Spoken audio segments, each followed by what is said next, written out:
আমার আজকের রান্না বিরুল ফুল।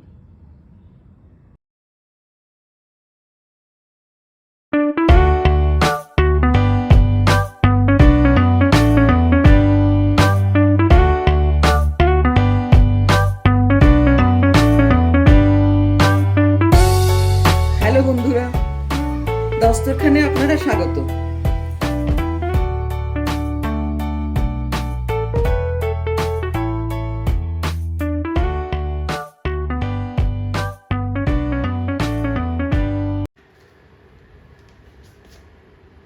এখানে কিছু জিনিসপত্র দেখা যাচ্ছে, কিছু চেনা কিছু অচেনা। এই অচেনা জিনিসটা এটা এসছে অনেকটা দূরের পথ পেরিয়ে, ঝাড়খণ্ডের এক নিরিবিলি জঙ্গল মতো জায়গা থেকে। যে ফুলটা দেখা যাচ্ছে তার নাম বিরুল ফুল। তার সঙ্গে সঙ্গতে যা যাবে এক টুকরো মিষ্টি কুমড়ো।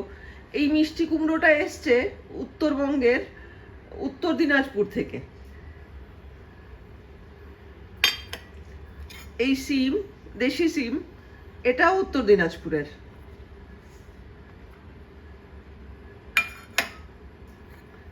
রসুনটাও তাই উত্তর দিনাজপুরের। আলুটা এসছে ঝাড়খণ্ড থেকে, দেশি আলু, ছোট আলু। বেগুনটাও ঝাড়খণ্ডের।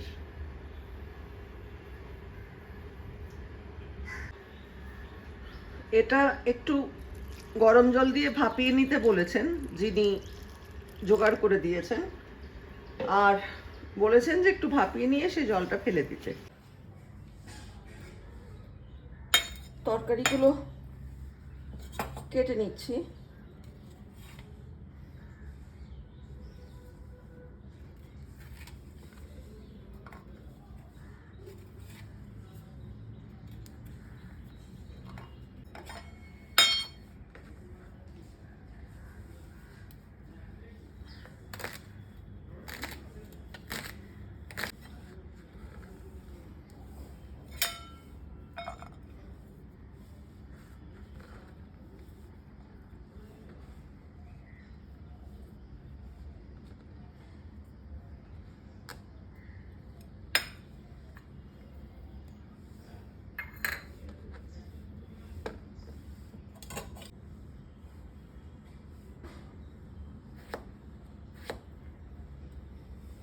আলুর ভেতরে কি সুন্দর নকশা।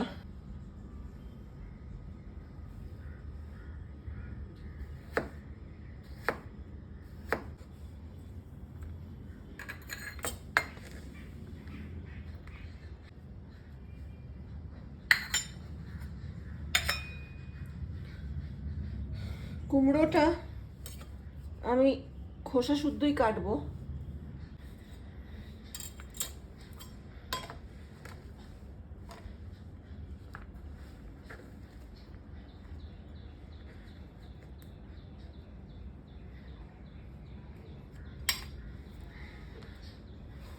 বেগুনটা আমি একটুখানি নেব।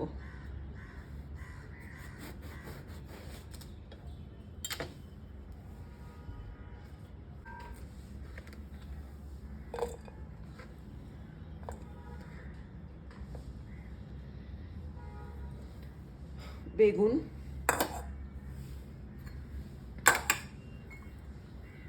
এটা কয়েক দানা খোসা ছাড়ানো রসুন, এটা আমি কুচিয়ে নেব ফোড়নের জন্য।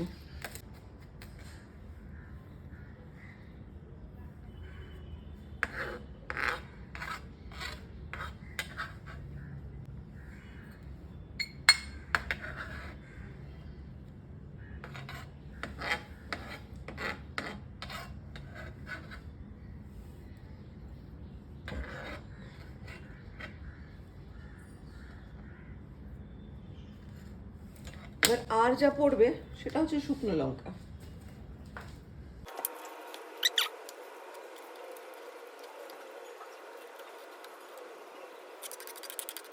এই হচ্ছে আমার বিরুল ফুল রান্নার আয়োজন। এখানে যা যা আছে সেগুলো সবই যিনি এই ফুল দিয়েছেন তার পরামর্শ মতো আনাজ তরকারি সবই নেওয়া হয়েছে, কারণ উনি বলে দিয়েছিলেন এভাবে করতে, আর ওরা এভাবেই খান। তো আমি আমার নিজস্ব কেরামতি এর মধ্যে ফলানোর কোনো জায়গা নেই, কারণ আমি এটা প্রথমবার রান্না করছি। ফুলটা গরম জলে ভাপিয়ে ধুয়ে পরিষ্কার করে রাখা আছে, রঙটা যথারীতি চলে গেছে গরম জলে পড়া মাত্র।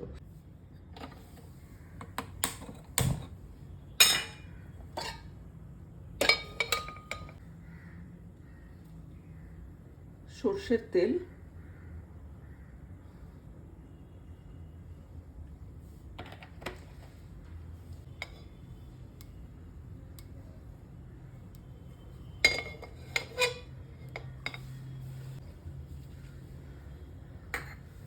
এই সর্ষের তেলের গন্ধ ঝাঁঝটা নাকে গেলেই আমার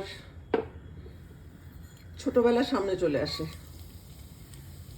আমাদের বাড়িতে যে সর্ষে হতো, আমাদের চাষের যে সর্ষে, সেই সর্ষে ঘানিতে ভাঙিয়ে যখন মজিদ তেল নিয়ে আসতো, সেই তেলে রান্না চাপালে এই গন্ধটা বেরোতো।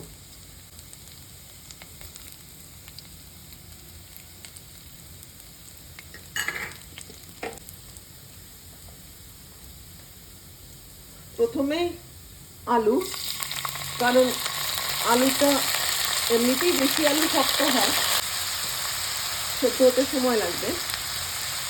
আমি এতে ঢাকনা দিয়েই আলুটা সেদ্ধ করবো।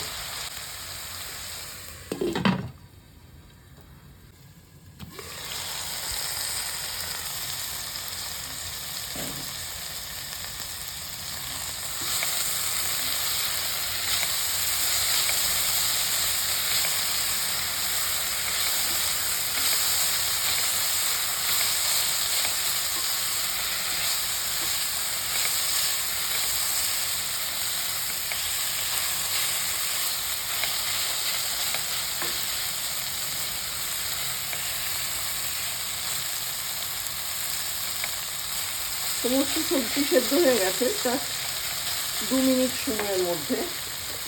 এবার মূল উপাদান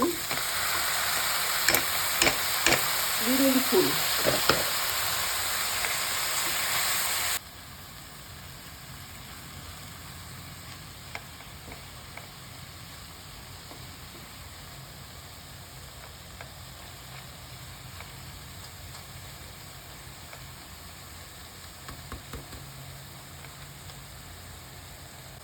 আরেকটা উপাদান যা না হলে রান্না মাটি, সেটা হচ্ছে লবণ।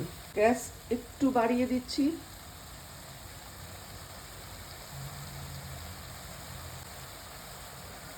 যাতে ফুল থেকে যে জলটা বেরিয়েছে সেটা শুকিয়ে যাবে।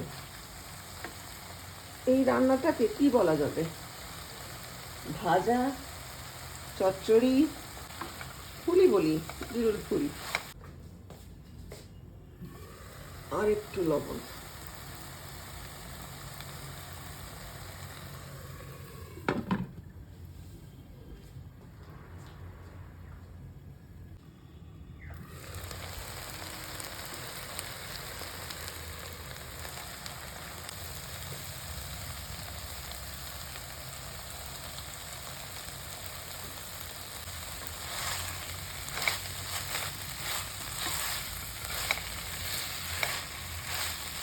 কি বলবো, দুর্দান্ত,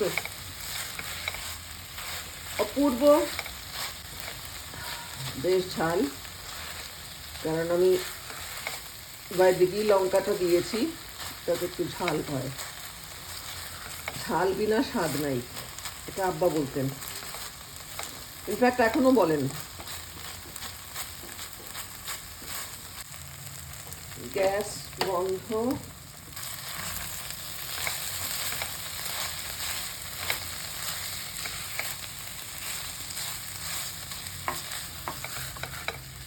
এবার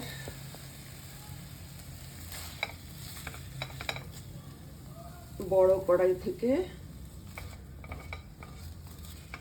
সার্ভিং কড়াই,